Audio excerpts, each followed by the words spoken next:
नमस्कार, मैं गजेंद्र जाटव। आप देख रहे हैं लोकतंत्र टीवी और ग्लोबल न्यूज नेटवर्क। आज हमारे साथ एक राजनीतिक विशेषज्ञ हैं और एक डॉक्टर भी हैं, डॉक्टर इफ्तिखार अहमद हैं। हम उनसे चर्चा करेंगे 2019 लोकसभा चुनाव 11 अप्रैल को पहले चरण की चुनाव वोटिंग होनी है और देश के और राजनीतिक क्या संक्रमण है सर, इस पर थोड़ा सा दर्शाइए। अभी जो देश के हालात हैं और जो राजनीतिक परिस्थितियाँ चल रही है इस टाइम में, ऐसा लगता है कि जो आने वाला कल है, पहले चरण के अंदर कांग्रेस को काफ़ी बहुमत मिलेगा, क्योंकि मेरे हिसाब से बीजेपी ने कुछ करा तो है, हर जगह विफल रहे और सिवाय झूठ के वो कहीं कुछ दे तो पाई नहीं आज तक। ना किसी रोज़गार की कोई रोज़गार दिया। अब वो कहते हैं कि पकौड़े बेचो। जो पढ़ा लिखा बच्चा है वो पकौड़े कैसे बेचेगा? जो उन्हें हाईली एजुकेशन लिया, हाईली एजुकेट हुए, उनको पकौड़ों की दुकान पर लगेगी। तो मेरे ख्याल से तो जो पहले चरण का जो इलेक्शन होने वाला है उसके अंदर कांग्रेस को बहुत अच्छा समर्थन मिलेगा। डॉक्टर साहब, क्या लगता है जो यूपी में एसपी, बीएसपी और राष्ट्रीय लोक दल का जो गठबंधन हुआ है उसका कितना असर पड़ेगा इस लोकसभा चुनाव में? कितना नुकसान होगा बीजेपी को? इसके अंदर जो ये गठबंधन बना है, महागठबंधन, इसके अंदर इनको बहुत मिलने वाला है, क्योंकि बीजेपी का अपना कोई अस्तित्व नहीं। वहाँ के सारे लोग परेशान हैं, सारा किसान परेशान है। अगर आम बात करोगे तो लोगों के पास में बेरोजगारी ज़्यादा बढ़ी है, काम धंधे लोगों के चौपट हो गए, ठप हो गए। क्या लगता है सर, बिहार की राजनीति को अगर देखा जाए तो कन्हैया कुमार बेगूसराय से चुनाव लड़ रहे हैं, मतलब उनके सामने बीजेपी के केंद्रीय मंत्री गिरिराज सिंह है। क्या लगता है दोनों आपस में टक्कर होगी या फिर क्लियर लड़ जाएगा सर? आरजेडी ने भी अपना प्रत्याशी उतार दिया, फिर भी नजर नहीं। देखिए, कन्हैया कुमार को तो कोई बीट करने वाला नहीं, क्योंकि उभरता हुआ एक चेहरा है, नौजवान है और बहुत मतलब कहेंगे उसको कि बहुत मेहनती है।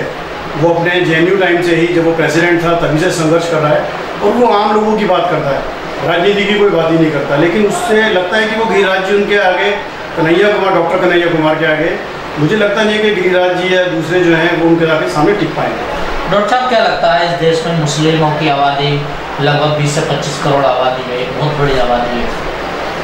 कोई भी मुस्लिम पार्टी इतनी पनप नहीं पाई है, अपना एक स्तर नहीं रख पाई। जैसे और समाज की पार्टियाँ देखा जाए तो दलितों की भी पार्टी बहुजन समाज पार्टी है, या फिर बड़ियों की या सवर्ण लोग पार्टी बीजेपी मानी जाती है, कांग्रेस अपने आप को सेकुलर कह जाती है। तो ऐसी क्या वजह रही है कि मुस्लिम अभी कोई इतनी पार्टी अपना स्तर राष्ट्रीय स्तर पर नहीं आई है? इसकी ऐसी क्या वजह रही है, क्या कारण है? एक्चुअली क्या रहा है कि जो मुस्लिम्स हैं, मुस्लिम्स का रुझान जो है कांग्रेस की तरफ जाता है, और अगर यूपी में जाते हैं हम तो वहाँ समाजवादी पार्टी और बहुजन समाज पार्टी के साथ है। अदरवाइज जितने भी स्टेट हैं वहाँ पर वो कांग्रेस के समर्थक ज़्यादा हैं, क्योंकि उनको लगता है कि कांग्रेस जो है उनकी सारी बातें सुनती है और उनको जो भी चाहिए उन्हें वो दिया जाता है।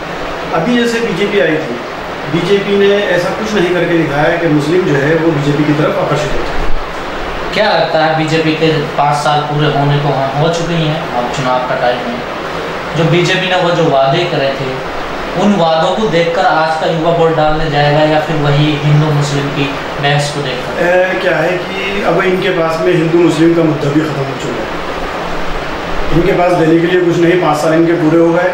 अब अभी क्या कहते हैं नेता, यूँ कहते हैं कि हमें और टाइम दो थोड़ा सा। अब तुम्हें कितना टाइम दे? 15 साल तो तुमने राज करा, 15 साल राज करा, टुकड़ों में करा, लेकिन 15 साल के अंदर क्या ऐसा कुछ करा? कुछ भी नहीं करके दिया।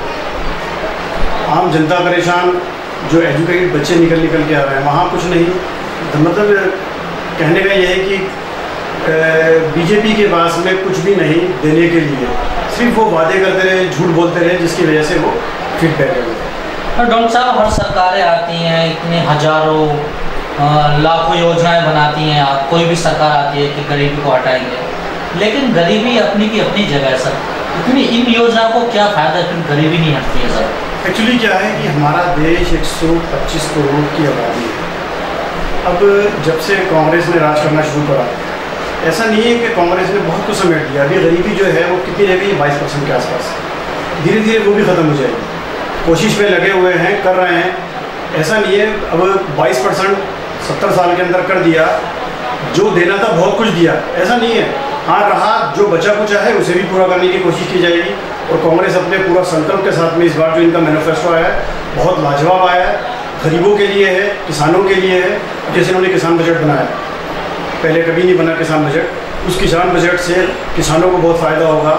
और जो रोजगार की, हाँ, जो 72,000 का जो उन्होंने कहा है, वो 72,000 अगर गरीबी रेखा से नीचे लोगों को दिया जाता है तो मैं कहता हूँ कि बहुत कुछ बदलाव में आया। सर, आपने घोषणा पत्र की बात करी कांग्रेस के, जैसे कांग्रेस घोषणा पत्र लागू करती है, बीजेपी के खेमे में खलबली मच जाती है। सर, जो घोषणा पत्र है, इसका कितना प्रभाव पड़ेगा लोकसभा के चुनाव में? इसका 100% प्रभाव पड़ेगा, क्योंकि अभी तक बीजेपी का तो मैनिफेस्टो तैयार नहीं हुआ है, ना उन्होंने छोड़ा ना उन्होंने दिया। कांग्रेस ने जो मैनिफेस्टो बनाया बहुत लाजवाब और बहुत वंडरफुल, मतलब कहने का है कि अगर वो पूरा का पूरा लागू करते हैं तो मेरे ख्याल से वो दिन दूर नहीं कि जब हम वैसे ही सुप्रीम पावर है और ज़्यादा एक्स्ट्रा आ जाएगा।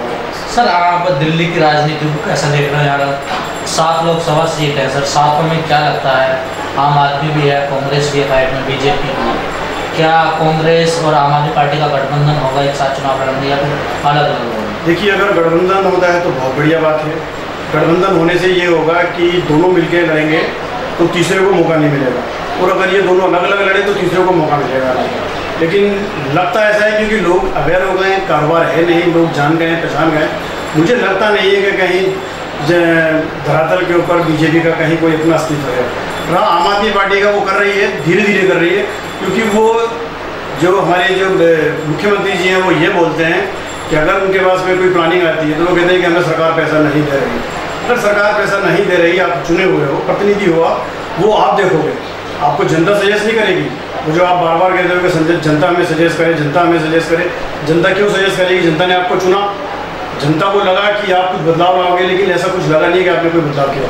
सर, जनता वोट डालने जाएगी, लेकिन एक चीज़ उसके अभी भी मन में है, कहीं ना कहीं उस पर कहीं ना कहीं वो उसकी तरफ देख के उसके बारे में सोचते हैं। सर, ईवीएम को लेकर लोगों में कहीं ना कहीं एक शंका है। सर, देखिए, ईवीएम को लेकर शंका तो है बनी हुई, लेकिन अब ये सब देखेगा इलेक्शन कमीशन। रहा लोगों में भ्रम तो है इस बात का कि ईवीएम कुछ गड़बड़ करेगा, लेकिन अगर ठीक ठाक इलेक्शन होता है तो मुझे नहीं लगता कि कहीं कुछ होगा और कांग्रेस जो है वो सत्ता में आए। सर, क्या लगता है, आखिरी सवाल मेरा है, कांग्रेस अगर सत्ता में आती है सर, और अगर एसपी बीएसपी से गठबंधन की बात आती है सामने, तो क्या कांग्रेस अपना पीएम पद छोड़ सकती है, एसपी बीएसपी में किसी बना सकती है अगर ऐसा मोड़ आता है? हाँ, वो आ सकता है।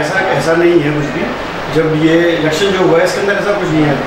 ये दरअसल क्या हो रहा है कि अगर महागठबंधन साथ मिलता है और वहाँ लगता है कि पीएम को छोड़ना पड़ेगा, तो मेरे ख्याल से मुझे लगता नहीं है कि वहाँ कोई अड़चन आएगी या कोई खींचाता नहीं होगी। जो भी कुछ होगा, हाँ, जो भी कुछ होगा बहुत ईजी होगा और लोगों के हक के लिए होगा, जहाँ तक मेरा। Thank you.